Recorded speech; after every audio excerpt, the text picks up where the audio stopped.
I think the only 4 bolts that stayed on the boat that are original are actually the bolts that hold up the steering pedestal. Welcome to Boatlife is Best. Here you'll find interviews with sailors about their boats and their life on board. Ranging from family sailing to solo sailing, from absolute beginners to sailing legends, on big yachts and small boats, and from brand new to old school. If you like boat tours and conversations with sailors, definitely subscribe to the channel. Meet Luka and Andrej from Slovenia. They became best friends in high school, and after finishing university in architecture and design, they decided a desk job wasn't for them. So they bought a Jeanneau Sun Fizz 40, and after complete refit, they're now ready to live the dream. We weren't really looking for this boat. We were actually looking more towards like a proper blue water cruiser, like a big, strong, heavy ship. When we were in Greece, we found this one, and there was quite a lot of boats for sale, but everything was mostly out of our price range.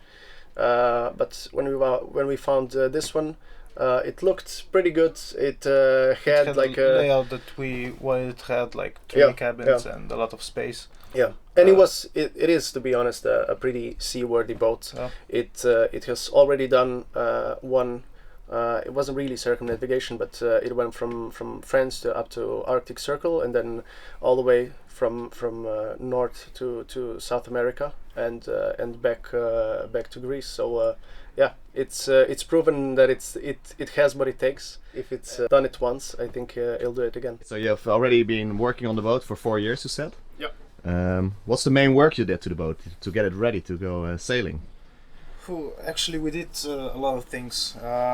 We redone all the whole interior, all the electronics, all the plumbing, new sails. This Dodger is quite a thing that we did and we're proud of. Yeah, it was a lot of stuff. I think we talked about it before, and I think the only 4 bolts that stayed on the boat that are original are actually the bolts that hold up the steering pedestal, and that we didn't touch, other than that, everything was changed. The whole interior was stripped out and remade. All the electrical, the whole engine, and all of the stuff outside, like Andrew said.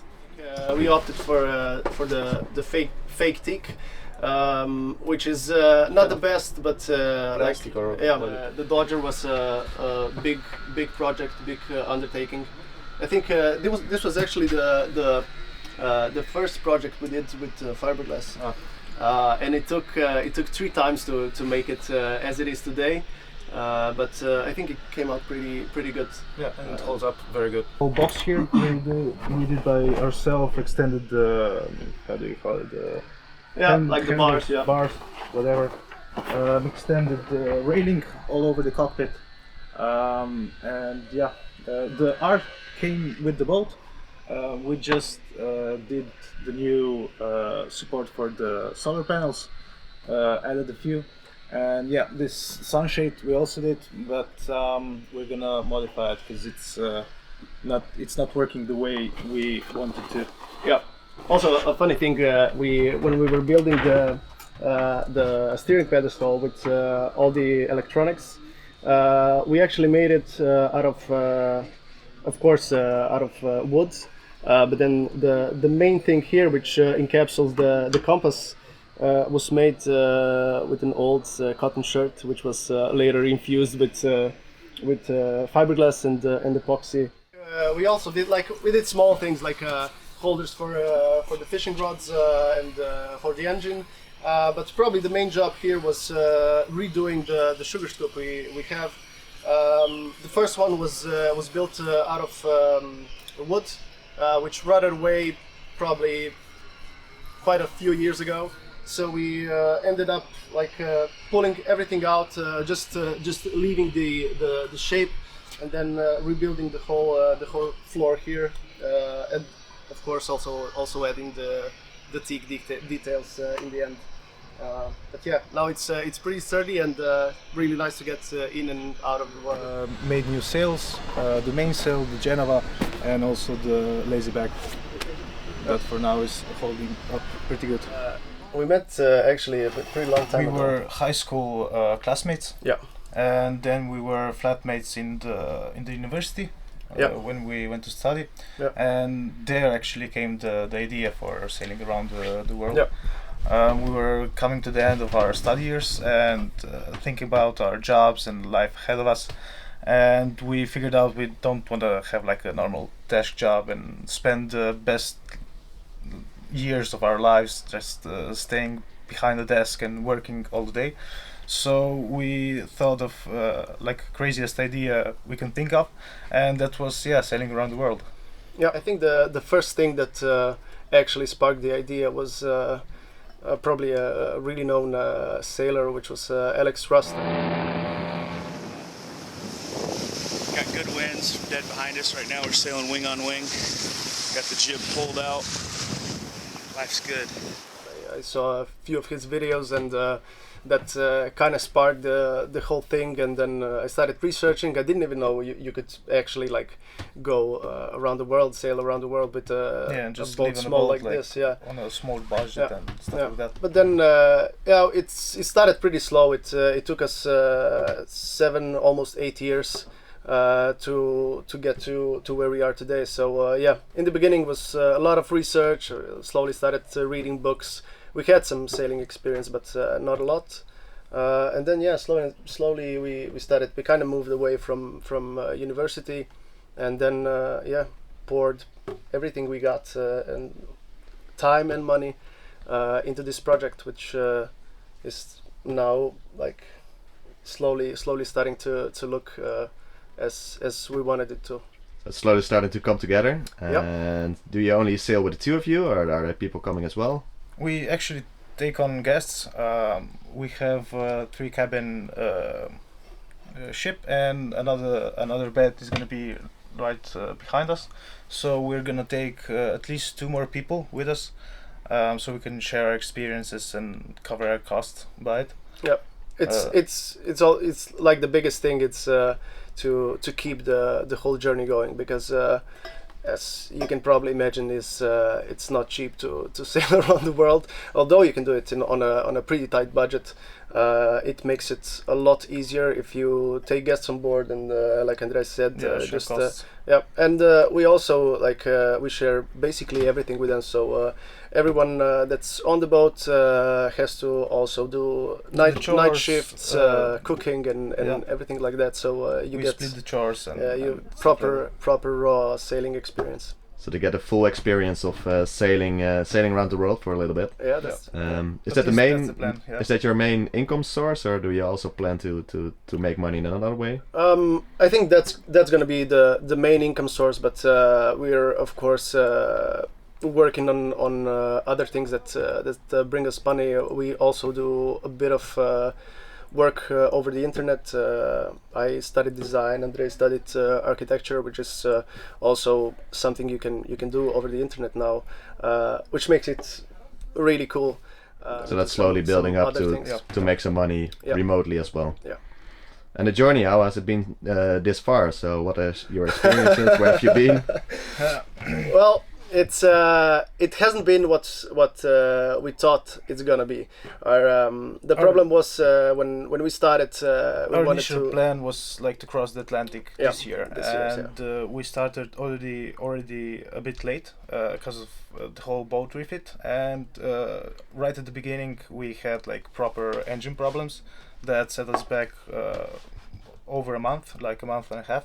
Yeah. So we were stuck here in the Mediterranean because of the bad weather and the engine problems, like I said. So we added a new year just for cruising around, testing the boat around here, and the next year we're gonna hopefully cross the Atlantic and go to the Caribbean. To be honest, there's been I guess a lot more work done inside than the outside. The whole galley, or the kitchen as you would call it, at home was redone. Basically, only the top half stayed like it was before. But we redid everything from the fridge, the countertops, all the backsplash, all the fixtures and the sinks, and got a new stove.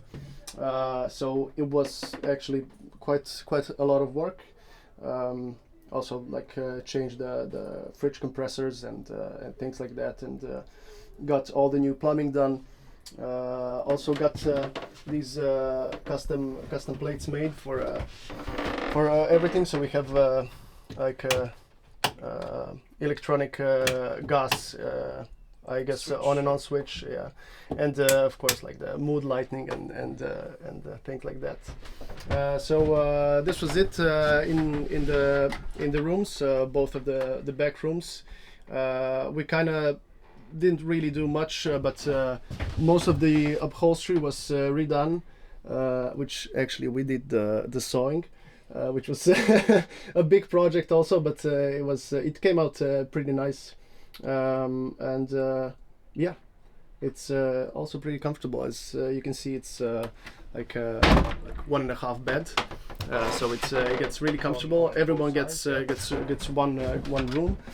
This is the other one. So yeah, the city we got like it is now.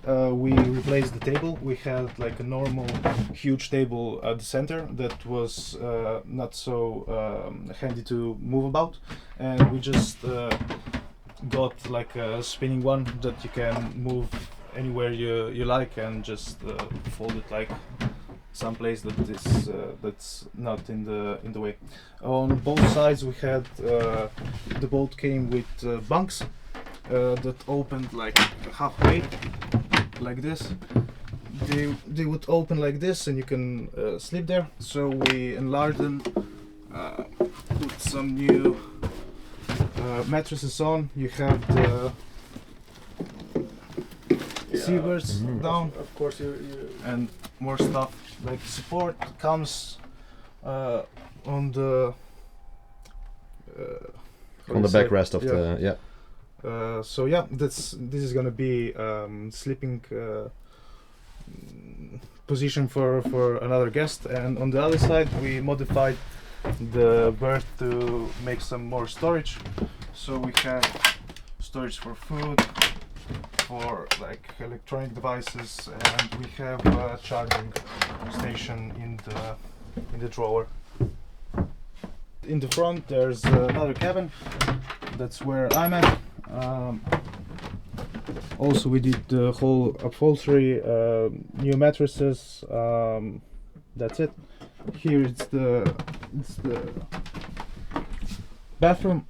We had a shower that we took out because we are planning on staying in hot places, so we can shower in the sea, which now seems like not so good of an idea because we're in not so warm places, and the shower would came handy. But also we don't have hot water on the boat, so it really doesn't matter. I would say welcome to my favorite place on the boat.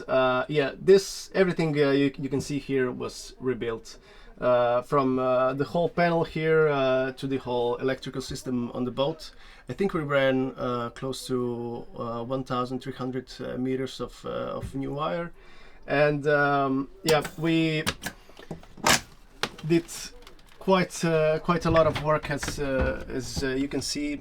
Most of the systems have like redundant parts, so everything can be switched and repaired really quickly. Also, we did a pretty good job of labeling every single cable on the boat, which makes it a lot easier to work on it now. And yeah, up till now it worked really good. And really happy and proud about it. Also, the whole panel was designed by me, and we just got it CNC cut. So we have all of the voltage for all three of our solar panels. We also have like this really cool aviation switches for the bilge pumps. And you can see also the lights come on when the pump gets triggered. Other than that, yeah, we have an iPad here for navigation inside, and also for monitoring all the batteries. and so then the probably the standard like VHF, radio, satellite phones, and yeah, that's mostly it. Okay, so I even see like the little boat on here. It really matches your boat. Yeah, I actually took the original technical drawings of the Jeanneau Sun Fizz 40, and we added so the solar arch and also the hard dodger together with lights just to let us know that and not to forget what's on. Yeah. So what are your guys' plans from here on? Where do you want to go? What are the plans? So yeah, first we're gonna fly back home and wait the winter season out. Once we get back, we have some more work to do on the boat, some projects to finish, and after that, hopefully in May or at the beginning of June, we're gonna start our journey. Go back to Sicily, then Sardinia. We're hitting Baleares and then Spain probably. And slowly down towards to Canary Gibraltar, Islands, and after that Cape Verdes, and after that hopefully we're gonna cross the Atlantic. Yeah, and hopefully arrive in one piece. Yeah. Cool. Do you have any tips for people that want to go into get into sailing or want to really live on a sailboat and sail away? I have only one tip. Just do it. Yeah. There is I don't think there's Leave like your fears behind and just start doing it. It pays up so much, so it's not worth the wait. Yeah. I think just going out and doing it is probably the only tip I have. If you're thinking about it and maybe next year or I'll do it when I will be older. I don't think that's the way it goes, because like life always takes a turn, and if you want to do it, I think you should just go out and put everything on black and just just go. Yeah.